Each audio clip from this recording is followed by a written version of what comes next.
Hello everyone, welcome to my another shorts. আজি আপোনালোকৰ মাজলৈ লৈ আহিছো মুলাৰ এক বিশেষ আচাৰৰ ৰেচিপি। মুলাখিনি ভালদৰে ধুই লৈ এনেদৰে টুকুৰা টুকুৰা কাটি ল'ব লাগিব।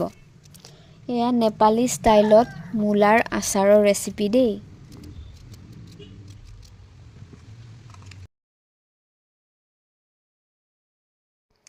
মুলাখিনি এনেদৰে কাটি হোৱাৰ পিছত 2-3 দিনলৈ ৰ'দত শুকাবলৈ দিম যাতে পানীখিনি নাইকিয়া হৈ যায়।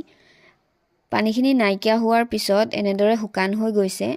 তাৰ পিছত গোটা মছলা হিচাপে লৈছো শুকান জলকীয়া, জিৰা, সৰিয়হ, ধনিয়া, চফ, মেথি আৰু পাঁচফোৰণ। এইখিনি শুকান পেন এখনত গৰম হ'বলৈ দি তাত ড্ৰাই ৰোষ্ট কৰি লৈছো মছলাখিনি।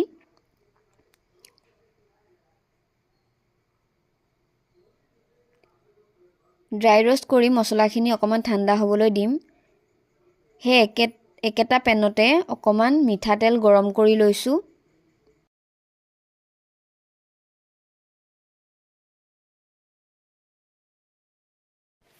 এতিয়া মছলাখিনি মিক্সাৰ গ্ৰাইণ্ডাৰত গ্ৰাইণ্ড কৰি লম। তাৰ পিছত গ্ৰাইণ্ড কৰি মছলাখিনি মুলাখিনিত দি দিম।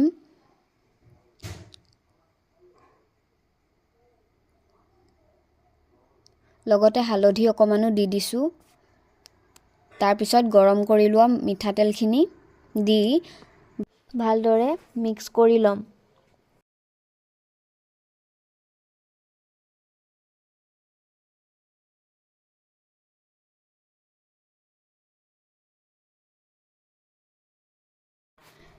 মিক্স কৰি লোৱা পিছত ইয়াত সোৱাদ অনুসৰি নিমখ দি দিছো। নিমখখিনিও ভালদৰে মিক্স কৰি লৈছো।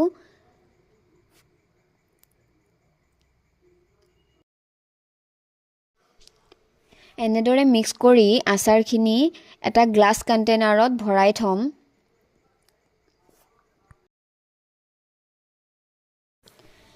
এনেদৰে ভৰাই হোৱাৰ পিছত আচাৰখিনি 4-5 দিনলৈ ৰ'দত দিব লাগিব।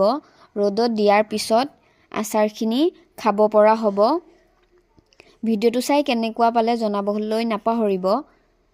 থ্যাংক ইউ ফৰ ৱাচিং। আকৌ এটা ভিডিঅ'ত লগ পোৱাৰ আশাৰে বাই বাই।